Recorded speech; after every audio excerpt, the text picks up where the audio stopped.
So, ఇప్పుడు మెయిన్‌గా కనిపించేది భార్యాభర్తల మధ్య జరిగేటువంటి గొడవలు. మీ అబ్జర్వేషన్‌లో, మీ ఎక్స్‌పీరియన్స్‌లో ఏ కారణంతో లేకుంటే దేనితో గొడవలనేవి ఎక్కువగా జరుగుతున్నాయి? వాటిని ఎలా సర్దుకోవచ్చంటారు? అంటే ఎక్కువ అండి భార్యాభర్తలు సమస్యలు ఎందుకొస్తాయంటే డే టు డే లైఫ్‌లో ఒకటి ఎక్స్‌పెక్టేషన్. హ్మ్. రెండోది విపరీతమైన అజంప్షన్స్. మూడోది కంపారిజన్స్. ఓకే. రైట్. హ్మ్. అండ్ నాలుగోది ఏందనంటే సోషల్ మీడియా. దాన్ని ఒక రకంగా ఏమంటామంటే వైసెస్ అంటాం.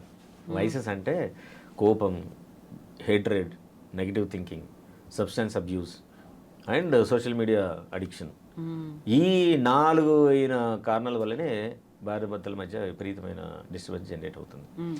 సో ఇద్దరు వ్యక్తులు భార్యాభర్తలకు కనుక డిఫరెన్స్ ఆఫ్ ఒపీనియన్స్ జనరేట్ కావడం కామన్ కాబట్టి వాటిని ఎట్లా మనం సార్ట్అవుట్ చేసుకోవాలనే అవును. ఆలోచన వస్తే both the people can SIT and sort out. Right. Expectation ఎంత లెవెల్లో ఉంటుందంటే ఒకరి మీద ఒకరికి హ్మ్. ఇప్పుడు భర్త ఉన్నాడు, భార్య పొద్దున్న లేచి రాత్రి వరకు అన్నీ సర్వ్ చేయాలని ఎక్స్పెక్ట్ చేస్తారు. She is also working. Right. ఎట్లా పొద్దున్న నుంచి రాత్రి వరకు నిరంతరంగా గడియారం ముళ్ళలాగా పనిచేస్తుంది? చేయలేదు కదా. అలా ఎక్స్పెక్ట్ చేయడం కూడా తప్పే.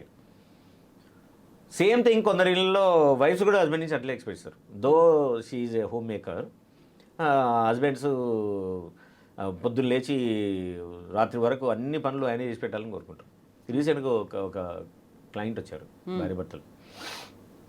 Is almost in a chief manager లెవెల్లో ఉన్నాడు కంపెనీలో. ఓకే. ఈజ్ అరౌండ్ 45 ఉంటాడు. పిల్లలు టీనేజ్ లెవెల్లో ఉన్నారు ఇద్దరు.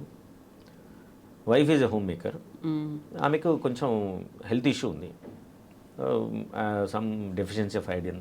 దాంతో పొద్దున్న లేవలేదు తను. ఇది సీనరియో ఇంట్లో. పొద్దున ఈయన వెళ్ళిపోవాలి 9 o'clock కల్లా, పిల్లలు కాలేజీకి వెళ్ళిపోవాలి, ఈవిడరే ఇంట్లో ఉంటుంది. రైట్. ఇప్పుడు పిల్లలు ఏం కోరుకుంటారంటే మా అమ్మ పొద్దున్న లేచి మాకు బ్రేక్ఫాస్ట్ తయారు చేసి బాక్స్ కట్టాలని కోరుకుంటారు. కానీ ఆవిడ వీళ్ళు పోయే టైంలోకి లేస్తుంది, 8:30, 9కి లేస్తుంది. దాన్ని మరి ఎట్లా ఈ పొద్దున ఏంటి అలా? Though is a chief manager for a company. ఈ మార్నింగ్ గెట్స్ అప్ ఎట్ 5:30. ఈ ప్రిపేర్స్ ద ఫుడ్, ఈ prepare all the boxes, including తను భోజనం కూడా తను చేసుకుంటాడు. బ్రేక్ఫాస్ట్ చేస్తారు, బాక్స్ పెట్టుకొని ఆమెకు ప్రిపేర్ చేసి పోతారు. సాయంత్రం 5:30, 6కు వచ్చేసరికి వాళ్ళ ఇంట్లోకి వచ్చేసరికి ఆమె ఎప్పుడు మెల్లగా మధ్యాహ్నం 10కి 12కి లేస్తారట, భోజనం చేస్తుంది, మళ్ళీ ఒక గంట సేపు రెస్ట్ తీసుకుంటుంది, సాయంత్రం మెల్లగా వాకింగ్ వెళ్తుంది. వాళ్ళ ఇంట్లోకి వచ్చినా వాకింగ్ వెళ్తుంది. సాయంత్రం వచ్చిన తర్వాత వీళ్ళే టీ పెట్టుకొని వీళ్ళే తాగాల, ఒకవేళ తాగాలనిపిస్తే. ఓకే. ఏ రాత్రి 8:30, 9కి మళ్ళీ డిన్నర్ చేయాలి. ఈమెకి ఇష్టం ఉంటే పొద్దున వండిన కూరలు ఉంటే వాటిని వేడి చేస్తుంది, లేదంటే రైస్ ఉంటే రైస్ పెడుతుంది. ఓకేనా.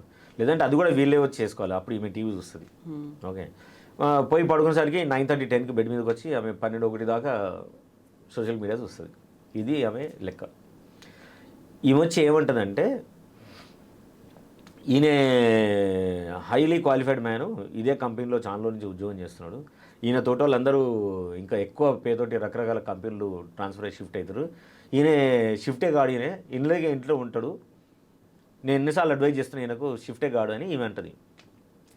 ఆయన అంటాడు, నేను కంపెనీలో ఉండాలన్నా వద్దా, నా క్వాలిఫికేషన్, నాకున్న ఎక్స్పీరియన్స్కి ఏ కంపెనీలో ఎక్కడ ఉద్యోగం వస్తుంది, అది ఎంత అన్సర్టినిటీ ఏందనేది నాకు తెలుసు.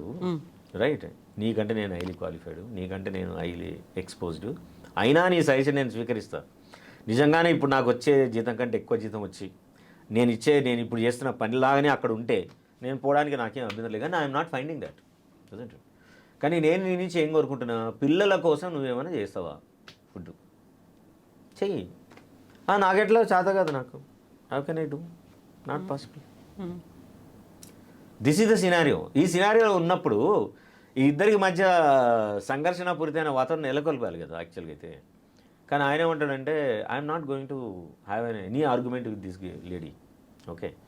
ఆమె నేను ఏం కోరుకుంటా అంటే పొద్దున్న లేచి మేము ఉండిపోతాం, తిని హాయిగా వండుకొని, ఓకే, వాకింగ్ పోయి వచ్చి సాయంత్రం వచ్చి తినేసి పడుకుంటే చాలు. దీంతో ఏంది, మేము సాయంత్రం వచ్చినాక మా మీద అందరూ నిఘా పెడుతుంది. ఆమె అందరు మొబైల్ తీసుకుంటే ఎవరెవరితో మాట్లాడినరు, ఎవరెవరితో ఏం చెక్ చేస్తారు, నువ్వు ఎవరితో మాట్లాడినావు, ఎవరికి డబ్బులు పంపినావు, మీ అమ్మతో నువ్వు ఎందుకు ఎక్కువసార్లు మాట్లాడినావు, ఇదంతా కాన్ఫ్లిక్ట్ తీసుకొని వస్తుంది. This is where the actual మేము రావడానికి వల్ల కారణం ఇది అని. సో ఇట్లాంటి కాంబినేషన్లో సమస్యలు ఆటోమేటిక్గా వస్తాయి. So we had couple of sessions made her to understand that మీరు కూడా కుటుంబం నడవడానికి ఏం కంట్రిబ్యూషన్ చేయగలుగుతారు. ఓకే, అది ఏదైనా చేయండి, కానీ వాళ్ళ దైనందిన జీవితం లోపల మీ కంట్రిబ్యూషన్ వల్ల వాళ్ళ లైఫ్ కొంచెం ఈజీ కావడానికి ఏం చేయగలుగుతారు అని సెషన్స్ అయిన తర్వాత slowly she started preparing food in the evening or if possible in the morning because cannot get up కాబట్టి. కెనాట్ గెటప్ కూడా అది ఇట్స్ ఓన్లీ ఆమె అలిగేషన్ తప్ప నిజం కాదు. బట్ ఫిర్ బి she started involving some changes there. కాబట్టి ఇట్లాంటి సమస్యలు ఉన్నప్పుడు భార్యాభర్తలందరూ చెప్పేది ఏంటంటే దయచేసి మీరు కౌన్సిలింగ్కి వెళ్ళండి, థెరపీకి వెళ్ళండి.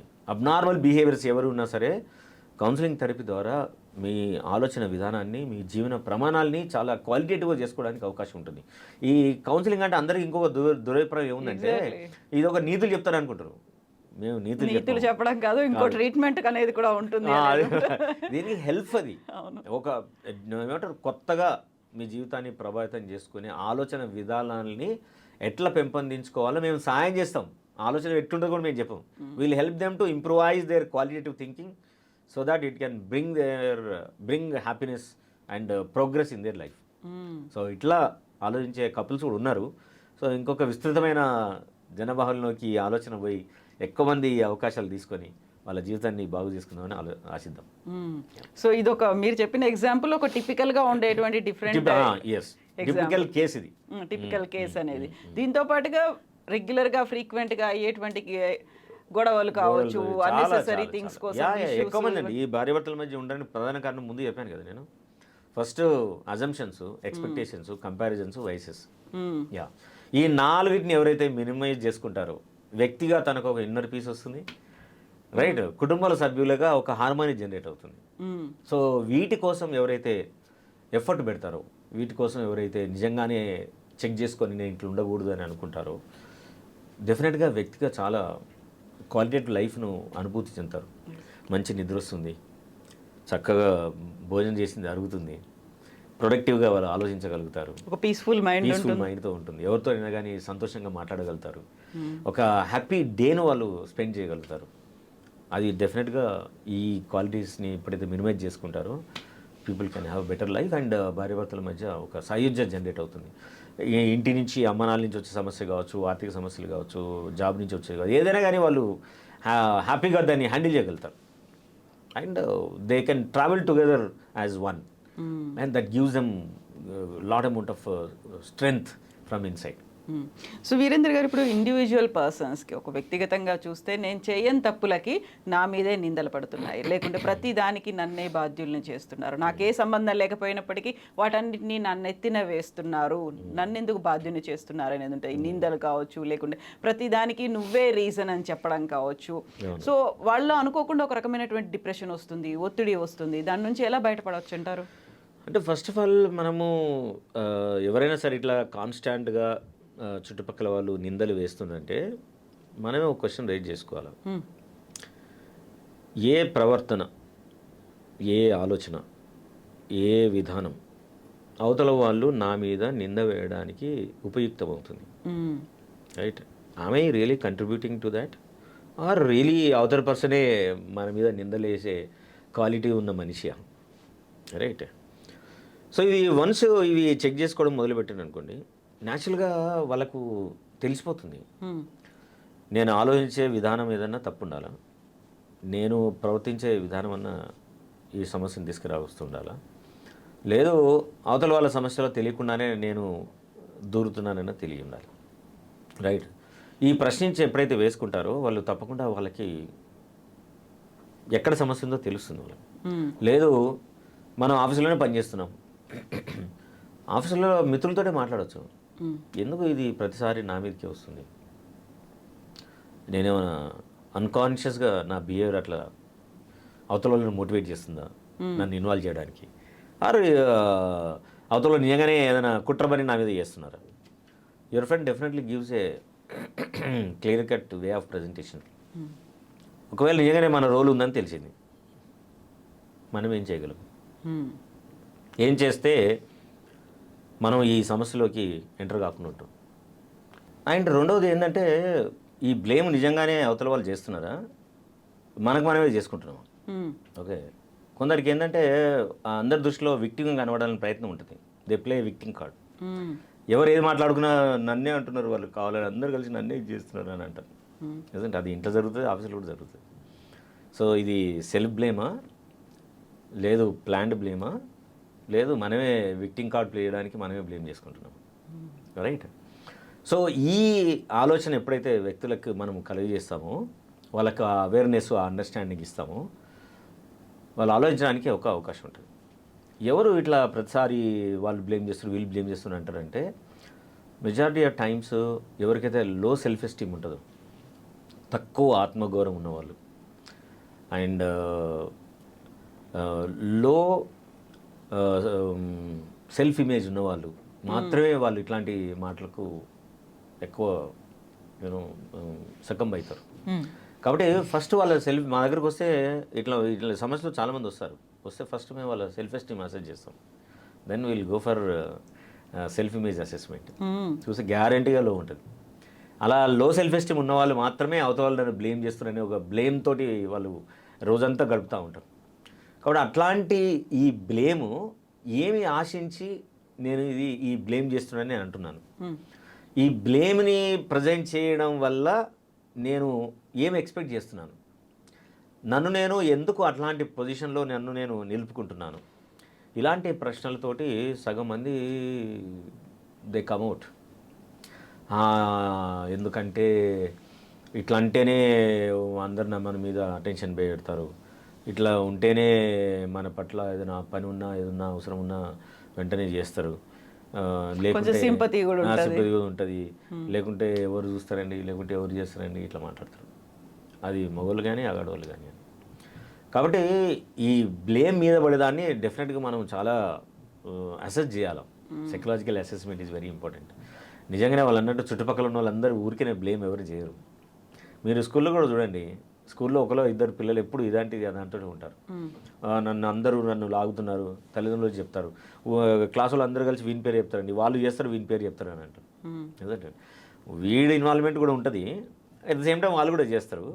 సో వీడు అన్నీ అందరు కన్వర్టేట్ చేస్తాడు కాబట్టి ప్రతి ఒక్కరు వీని పేరును యాడ్ చేస్తే వీళ్ళు ఈజీగా దాన్ని సేఫ్ కావచ్చని అట్లా బ్లేమ్ చేస్తూ ఉంటారు. ఓకే, సో ఈ పెద్దల నుంచి వచ్చే ఈ బ్లేమ్ గేమ్ని మనం ఎందుకు చేస్తున్నాము అనే ఒక అవేర్నెస్ వాళ్ళకి కలిగిస్తే, if you can train them to challenge that, why I'm blaming others, why I'm blaming myself, what is that I'm expecting out of this, ఏమి ఆశించి ఏమి ఊహించి ఏది వస్తుందని, దీనికి నేను ఏం మీనింగ్ ఇస్తున్నాను, ఇట్లాంటి అవేర్నెస్ క్వశ్చన్ కనుక ఇస్తే దే స్లోలీ అండర్స్టాండ్.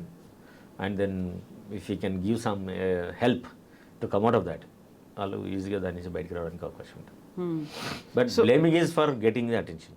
ఆ టైంలో లో అయిపోతూ ఉంటారు, లేకపోతే నేను ఒంటరిని అనేటువంటి ఒక భావన వస్తూ ఉంటుంది, నన్ను వెలేశారు, లేకపోతే నాతో ఎవరు లేరు అనేటువంటి ఒక ఫీల్ కూడా. నాతో ఎవరు మాట్లాడరు, మాట్లాడినా కూడా నా ముక్కు విరుచుకుంటూ మాట్లాడతారు, నన్ను పట్టించుకోరు, నన్ను తక్కువ చేసి చూస్తారు, తక్కువ చేసినట్టు చూస్తారు. ఎట్లా తెలుసు నీకు? ఎట్లా తెలుసు అని అంటే నేనే అనుకుంటా ముందు, నేను చూడంగానే నన్ను తక్కువ చూస్తుంది ఆమె అని నేను అనుకుంటా. కాబట్టి నీ ప్రతి చూపు నాకు తక్కువ చేసినట్టే అనిపిస్తుంది, ఏం చేసినా అలాగే అనిపిస్తుంది. So it is your reflection about your self, not somebody. కాబట్టి నీ గురించి నీకు అభిప్రాయం ఉంటుంది కాబట్టి అవతల వాళ్ళు చూసే చూపుకి నువ్విచ్చే అర్థం అది. నువ్వెందుకు ఇస్తున్నావు అర్థం? ఎందుకంటే నీ గురించి నీకే అట్లాంటి మీనింగ్ ఉంటుంది కాబట్టి. It's only your projection on your self, but you project on others. నీ గురించి నీ అభిప్రాయాన్ని అవతల వాళ్ళు అన్నట్టుగా మనం వాళ్ళ మీద ప్రొజెక్ట్ చేస్తాం. సో దీన్నే సైకాలజీలో ఏమంటాం అంటే ఇట్స్ ఎ ప్రొజెక్షన్ అని అంటాం. సో మనకు తెలియకుండానే మన ప్రొజెక్షన్ టాక్టిక్స్ మనం వాడుతూ ఉంటాం. సో ఆ ప్రొజెక్షన్ వల్లనే ఎక్కువ మందికి ఇలాంటి బ్లేమ్ గేమ్ సిస్టంలోకి తెలియకుండానే వాళ్ళు లాగబడతారు. అందులోకి వాళ్ళు కూడా మనకు అంతో ఇంతో సింపతి వస్తుంది అని చెప్పి, బెనిఫిట్ ఉంది కదని చెప్పి దే క్యారీ విత్ దట్. అలాంటప్పుడు మన మీద మనకే కాదు ఇంక ఇతరుల మీద కూడా చాలా ఎఫెక్ట్ పడుతుంది కదా, మనం చాలా నష్టపోతూ ఉంటాము, ఇతరుల మీద కూడా దూరం చేసుకుంటూ ఉంటాం వాళ్ళందరినీ. అవును, అంటే మరి వాళ్ళకి తెలియదు కదా.